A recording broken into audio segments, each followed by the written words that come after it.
पीछे आओ, राफे में पीछे आओ।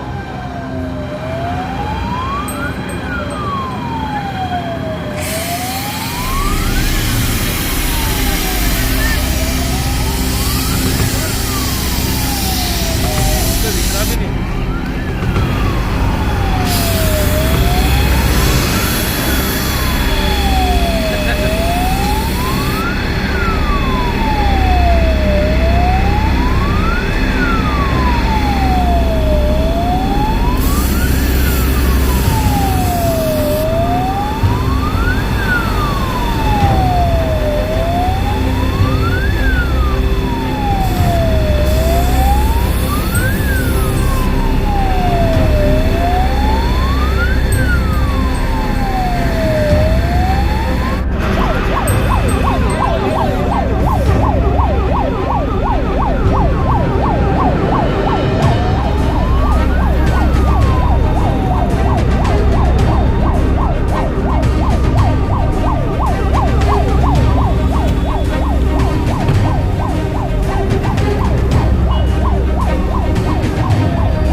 चलो आप आ गया।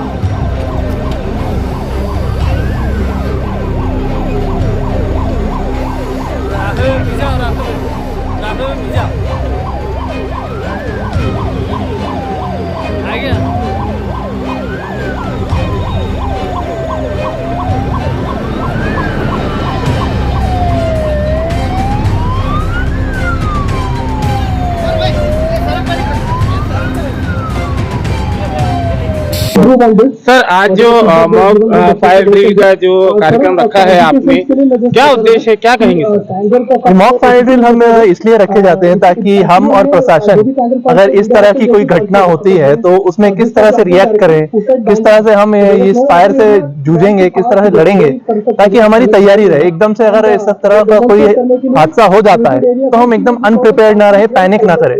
और इस तरह की ट्रेनिंग से, ड्रिलिंग से हम और प्रशासन तैयार रहता है, जिससे आज तक ऐसा हुआ नहीं है और भगवान करेगा आगे ऐसा भी नहीं भी होगा।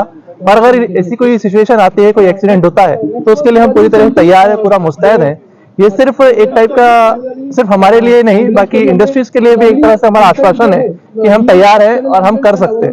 सर, शहर तो काफी बड़ा होते जा रहा है और ऐसी दुर्घटना कई शहर में होती है, तो आपको संपर्क करने का रहा तो कैसा करना, कौन से कार्यालय में? हमारा संपर्क आपको जैसा कि है डिस्ट्रिक्ट डिजास्टर मैनेजमेंट और फैक्ट्रीज है, आप उनको डायरेक्ट कांटेक्ट कीजिए। पुलिस से जो है आप 111100 उनको कांटेक्ट कीजिए। उनके पास हमारे कांटेक्ट नंबर रहते हैं, जो भी बराबर की जो एक्सीडेंट हुआ है, जिस तरह की घटना हुई है, उसके उनके पास कांटेक्ट इन्फॉर्मेशन रहती है और वो कांटेक्ट करते हैं उनसे और वो हमको बताएंगे कि हाँ सर इस तरह हुआ है और हम उस तरह जल्दी से जल्दी पहुंचेंगे। सर, आपने आज जो मॉक फायर ड्रिल का जो कार्यक्रम अम्बेडकर नगर में रखा है, तो सिटी में और कहीं इरादा है रखने का? बिल्कुल बिल्कुल, अगर हमारा मौका मिला और भगवान ने चाहा तो जरूर एक और हम रखेंगे, और जैसा प्रशासन और जैसे हमारी इच्छा और उनकी प्रशंसा रहेगी हम जरूर करेंगे। आपकी कौन कौन सी टीम शामिल होती है इस कार्य में? इस कार्य में हमारी सुरक्षा टीम और रेस्क्यू टीम इस्तेमाल होती है, और म्युनिसिपल कॉर्पोरेशन के फायर फाइटिंग, गरवारे इंडस्ट्रीज की फायर टेंडर्स, ये सब हम इस्तेमाल करते हैं। आपका नाम? ऋषभ फौजदार, 50 ऑफिसर। सर आज जो HP गैस की तरफ से मॉक फायर ड्रिल का जो कार्यक्रम रखा है आप, तो क्या उद्देश्य है और क्या बताना चाहते हैं आप जनता को? Okay, thank you. आज का ये कार्यक्रम है, इसको बताते हैं mock fire drill, of site mock fire drill. और मॉक फायर ड्रिल दो तरफ का होता है, ऑन साइट और ऑफ साइट। ऑन साइट जो है अपना प्लान का अंदर, एक इंडस्ट्री का अंदर जो होता है, प्लान का अंदर, इंस्टॉलेशन के अंदर, उसको कहते हैं हम ऑन साइट। और जो आज जो हुआ है उसको कहते हैं ऑफ साइट, मतलब अपना साइट में नहीं था, वो बाहर है। तो इसमें अंदर क्या है, ये है कि जो भी डिस्ट्रिक्ट अथॉरिटीज है, जैसे लोकल पुलिस हो गया और DDMO district disaster management office हो गया, वो सबको इन्वॉल्व करके, ट्रैफिक, एम्बुलेंस, MSCB, ये सबको इन्वॉल्व करके हम ये फायर ड्रिल करते हैं। इसमें उनका ज्यादा रोल है कि ट्रैफिक कंट्रोल करना, पावर कट ऑफ करना, ऐसा काम उनका होता है। तो ये सब टीम को कोऑर्डिनेट करके हमने आज एक मॉक फायर ड्रिल कर दिया। ये आज का सिनेरियो में अपने LPG के टैंकर को सिनेरियो लिया था, जिसमें लीकेज हो गया और फायर हो गया। फायर को हम एक्सटिंग्विश कर दिया। फायर एक्सटिंग्विश करने के बाद फिर से हमने उसको कूल करके जो सिनेरियो को सिचुएशन कंट्रोल में लेके आया। तो उसमें हम पुलिस का हेल्प लिया, लोकल एम्बुलेंस का हेल्प लिया, और जितना भी लोकल फायर अपना डिस्ट्रिक्ट डिश मतलब directorate of industrial safety and health, deputy director of factories, वो सबका हेल्प लेके हमने ये सिचुएशन हैंडल कर दिया। तो HPCL का पूरा टीम इस पे शामिल थे, और अपने जैसे नॉर्मल अंदर जो करते हैं वो सेम जैसे उधर करते हैं, सेम सिचुएशन हम इधर भी कर दिया। लेकिन फैक्ट्रीज और जैसे मैंने बताया सब सिचुएशन, सब स्टेक होल्डर्स को इन्वॉल्व करके हमने ये फायर ड्रिल कर दिया। और हमने ये पूरा फायर ड्रिल 12 मिनट्स में, जो अब पीछे जो देख रहे टैंकर को जो हुआ है फायर, वो 12 मिनट्स के अंदर हम बुझा पाया और सिचुएशन कंट्रोल में लेके आए। सर बड़े प्लांट कंपनी वगैरह होती है, वहाँ भी ऐसी कोई दुर्घटना होती है तो कितनी देर में वहाँ पर आप ये कार्य करते हैं? ये हम हर मंथ में प्लान का अंदर करते हैं, और मंथली एक हो गया, उसके बाद 6 महीने में एक बार अंदर भी वो डिस्ट्रिक्ट अथॉरिटी का सामने करते हैं। उसके अलावा साल में एक बार, आज जो किया वो कार्यक्रम है वो साल में एक बार करते हैं। मॉक ड्रिल कार्यक्रम में कौन कौन से संस्था आपकी जुड़ती है, आपकी आप कौन कौन से जुड़ते हैं? इधर आज का आप देख सकते हैं ऑलमोस्ट 150 लोग आ चुका है। ये अपना लोकल इंडस्ट्रीज भी आए, नियर बाई इंडस्ट्री जो है, और हमारे एक म्यूचुअल एड रेस्पॉन्स ग्रुप करके है। अगर मान लो मेरा अपना इंडस्ट्री में एक कुछ चीज कम है रिसोर्स, तो हम दूसरा इससे लेता है, तो उसको हम एक एग्रीमेंट करके रखा है, जी मेरा इधर एक फायर हो गया तो आप हेल्प करके लिए आ जाओ। तो ऐसा इतना लोग भी आए हैं, इंडस्ट्री मेंबर्स 150 लोग का आज शामिल हुआ है इधर। आपका पूरा नाम बोलिए। मेरा नाम प्रईस के जीव, I am senior plan manager of HPCL LPG plant at Chikalthana. Thank you. And giving us a chance to conduct this beautiful drill. सबसे पहले मैं आपको सिनेरियो बताता हूँ। We are HPCL Hindustan Petroleum having LPG plant at Chikalthana, which is very nearby industrial area. And our bottling requirement के लिए LPG चाहिए, and it comes in bulk tanker. आप लोग सब देखे होंगे, ऐसे bulk tanker में आता है, and the capacity of this is 18 metric ton, and there are 21 metric ton also. So each tanker carries 18 metric ton, and this tanker, ये tanker को safety fittings भी है, जैसे SRV है, pressure gauges है, रोटो गेज है। तो आज का सिनेरियो में ये जो टैंकर है इधर पार्क दे पहले भरा हुआ टैंकर है, तो इसमें से जो ओवर प्रेशराइज का कारण जो SRV पॉप ऑफ हो गया, तो सेफ्टी रिलीफ फैन वो पॉप ऑफ हो गया, वो एक प्रोटेक्शन डिवाइस है, वो पॉप ऑफ हो गया, LPG का सडन रिलीज हो गया, पूरा वेपर क्लाउड बन गया। तो आपको पता है LPG को छोटा सा एक एनर्जी चाहिए तो इग्नाइट द स्पार्क, जैसे फायर ट्रायंगल कंप्लीट करने के लिए। तो जैसे वेपर क्लाउड बन गया and from an unknown source एक एरिया में फायर आ गया, एंड वो फायर के कारण इनिशियल जो क्लाउड है वो क्लाउड सेकेंडरी फायर टैंकर का टायर है वो उसमें फायर लग गया। तो जो ड्राइवर उधर था वो ड्राइवर ने इनिशियली उसको बुझाने के लिए फायर एक्सटिंग्विशर यूज किया। फायर एक्सटिंग्विशर यूज करने के बाद वो तुरंत आके इमरजेंसी के लिए वो पार्किंग वाला जो इधर है उनको बता दिया, और जो पार्किंग का है HPCL को कम्युनिकेशन आ गया, तुरंत अपना टीम आता है इधर, अपना टीम आके उनको हर एक टीम का रेस्पॉन्सिबिलिटी है। तो इनिशियली एक इमरजेंसी कंट्रोल सेंटर जो आपको दिखाई इधर है, इमरजेंसी कंट्रोल सेंटर, उसमें से कम्युनिकेशन जाते हैं डिस्ट्रिक्ट अथॉरिटीज को कि ऐसा एक इवेंट, एक इमरजेंसी इधर हुआ है, तो एक एक स्टेक होल्डर्स है उनको कम्युनिकेशन इधर से जाता है। इन द मीन टाइम अपना टीम आता है इधर से प्लांट से, एंड फायर फाइटिंग और रेस्क्यू ऑपरेशन साथ में साइमल्टेनियसली चालू होता है। And in the meantime fire tender will come from nearby industries and also from the MIDC fire station, and उसके बाद फायर को we will quench the fire, we will extinguish the fire, even then there would be leakage of LPG. तो वो LPG leakage arrest करने के लिए tanker को पहले कूल करते हैं, जो टैंक है उसको कूल करते हैं। वो कूल होने के बाद जो एसआरवी है अपने आप रीसेट हो जाता है, तो एलपीजी बंद हो जाता है तब। Okay, this is the scenario. वो एलपीजी बंद होने के बाद फिर से हम एक आदमी लो टेम्परेचर सूट पहन के जाके चेक करते हैं एलपीजी का प्रेजेंस है क्या नहीं। वो जीरो होने के बाद हम इमरजेंसी को कॉल ऑफ करते हैं कि situation is under control now and the emergency is called out. This is the scenario. We have some observers. अभी रिक्वेस्ट करता हूँ कि जो फायर टीम आए हैं गरवारे और डिपार्टमेंट से, आप लोग भी आपका कैसे जब बता सकते हो, आप सामने कर आए। हमारे को 15:35 बजे ऐसी मालूमात मिली कि एचपी गैस कंपनी के बाजू में पार्किंग में एक टैंकर वो अंदर लगी, तो हम तुरंत निकले, आके यहाँ 6 मिनट में अंदर पूरी भरा दिए और टैंकर को पूरा ठंडा कर दिया। किसी को कोई जख्म नहीं, कुछ नहीं, पूरा। और आपको कम्युनिकेशन क्लियर है क्या, किधर कौन से एरिया पे क्या करना है, पानी कैसे जगाना है, वो सब क्लियर है? तो देखते ही मालूम मिला कि ये साइड जो अंदर चले उसके वजह देख के। Thank you. सो सर, हमने जो फायर ड्रिल है आज का जो स्टार्ट किया 3:31 टाइमिंग को, एंड फर्स्ट फायर टेंडर आए 3:34 को, that is within 3 minutes time, and the second fire tender came in 3:36, 2 minutes time gap में। उसके बाद 3:37 को एम्बुलेंस आया, then the fire combat team जो हमारे प्लान से जो आया 3:37 को आया, 3:38 रेस्क्यू टीम 3:38 को, then the auxiliary team came at 3:39। उसके बाद हम जो फाइनल जो एलटी लो टेम्परेचर सूट पहन के आदमी जाके एलपीजी का एक्सप्लोसिव मिक्सचर नहीं है जीरो कंफर्म करने के बाद ऑल क्लियर दिया 3:43 को। तो टोटल 12 मिनट्स का फायर ड्रिल था sir. Within 12 minutes we were able to control the situation with the help of all the stakeholders. So now on to the observers for their feedback. That's a great job. Total 12 minutes was the timeline. Is it?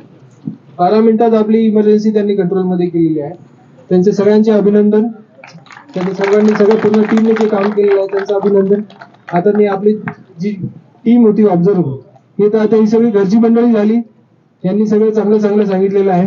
आता खरंच चांगलं आहे का सुधारणेचा वाव आहे, त्याची सुरुवात आपण शाहीद शेख साहेबांकडून करू.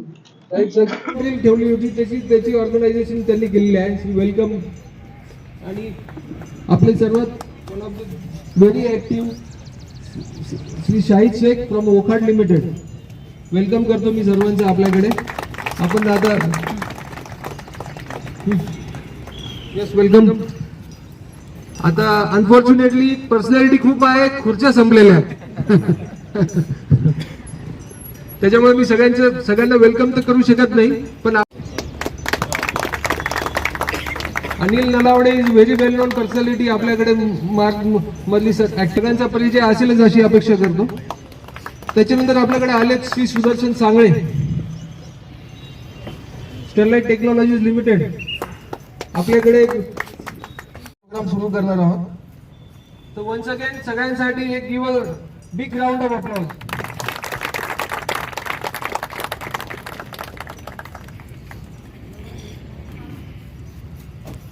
आपल्याला माहित आहे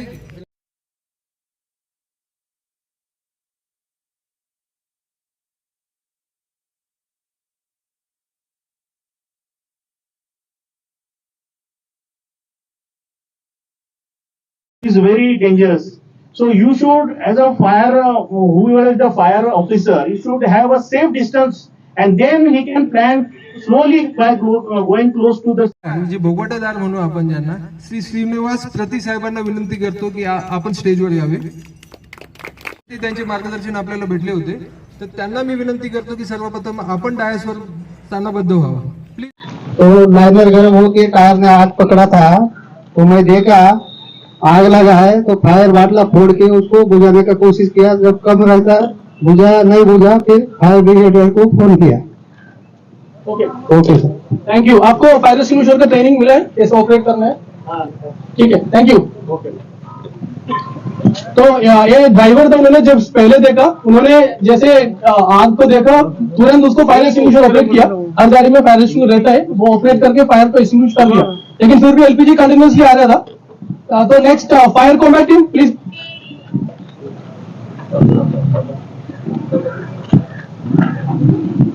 मैं ऋषभ फौजा, safety officer HPCL.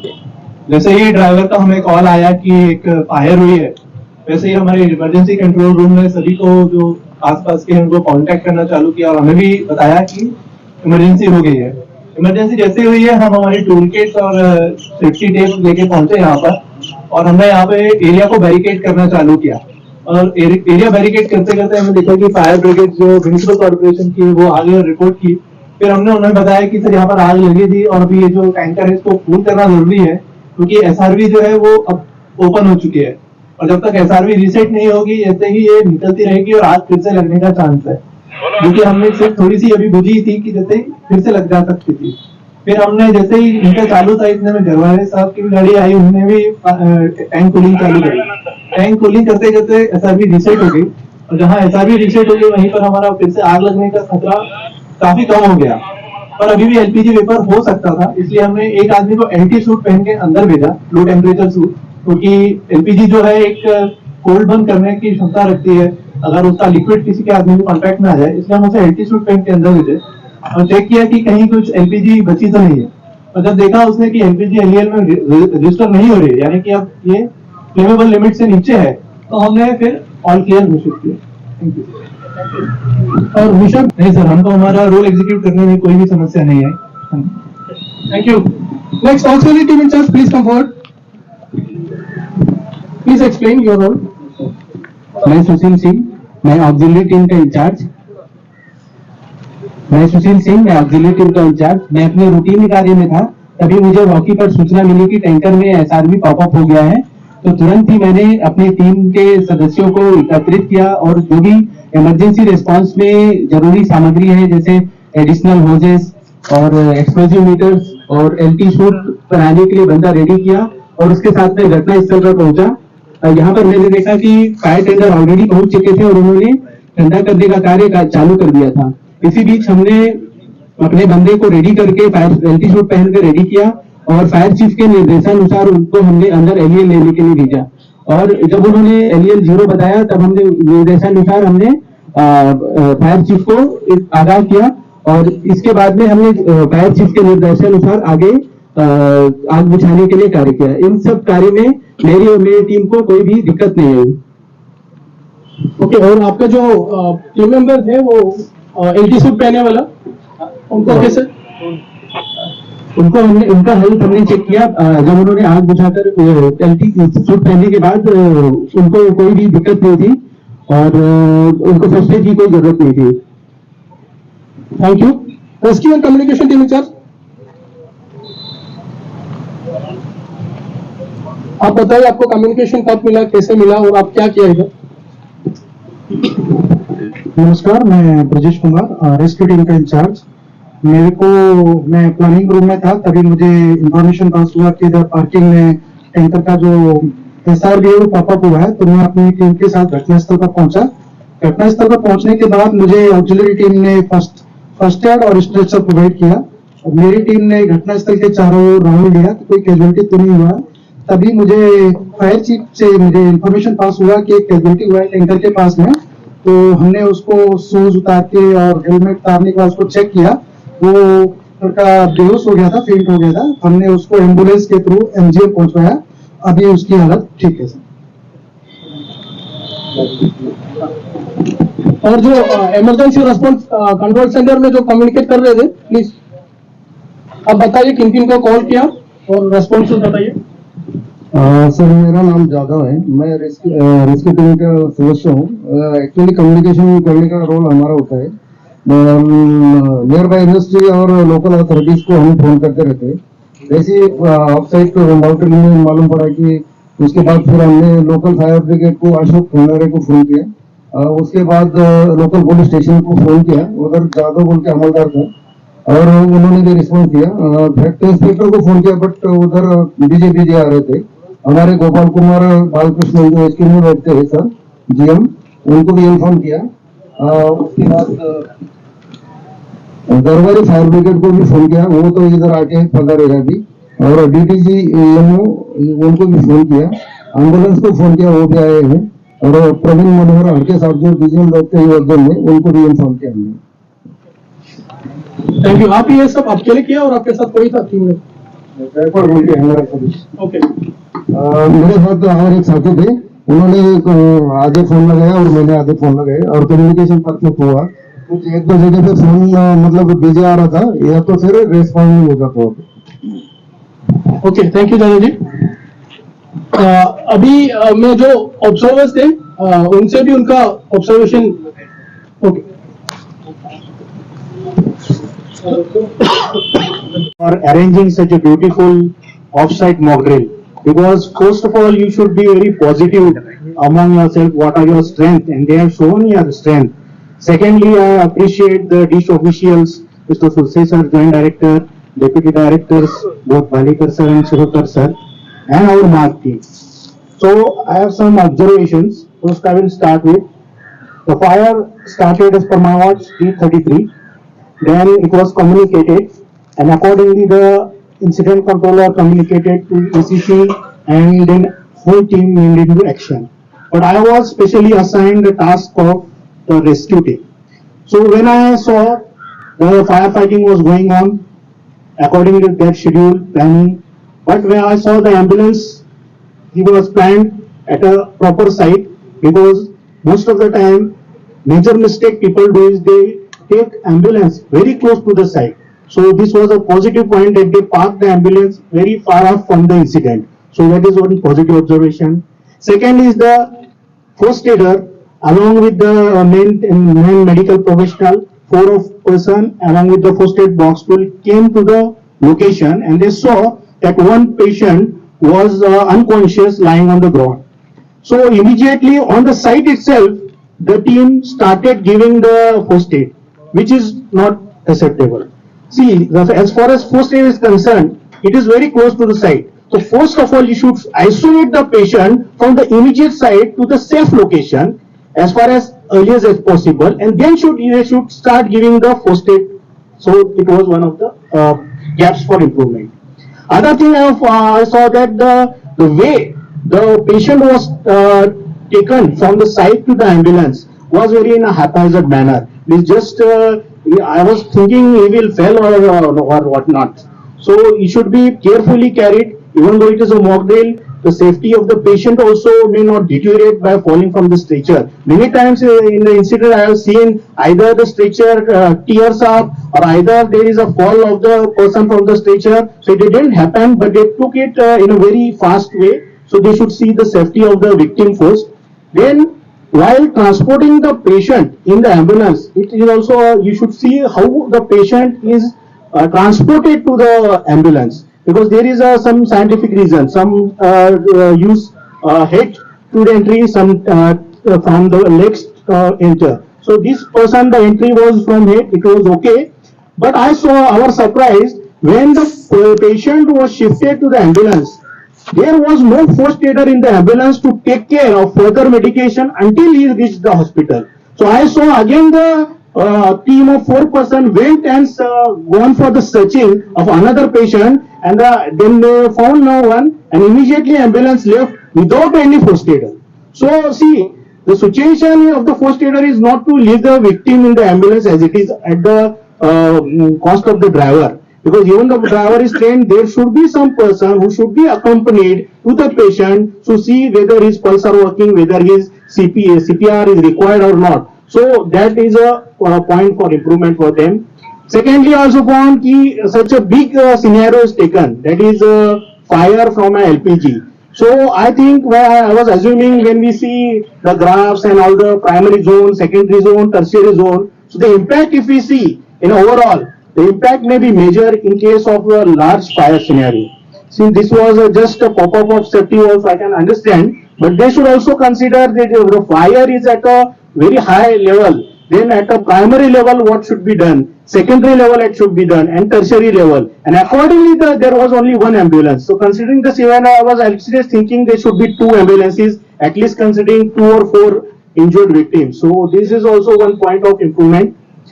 Other is not my related to, but still I will just add. The fire attendants came and they started extinguish the fire. First of all, the fire person came and he used the fire extinguisher. That was a good thing. Then immediately the tender came. The tender was parked very. Please.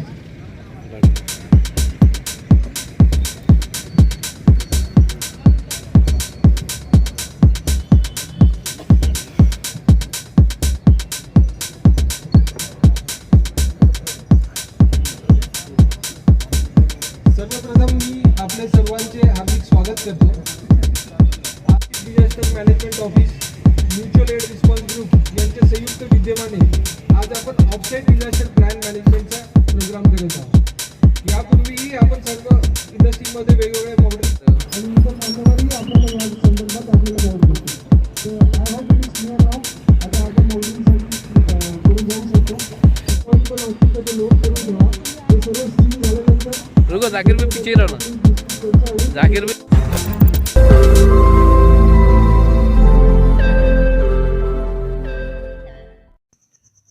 रोज नई खबरों को देखने के लिए हमारे औरंगाबाद समाचार channel को subscribe कीजिए और नोटिफिकेशन पाने के लिए हमारे बेल आइकन को दबाइए ताकि हर खबर की नोटिफिकेशन आपको मिलती रहे.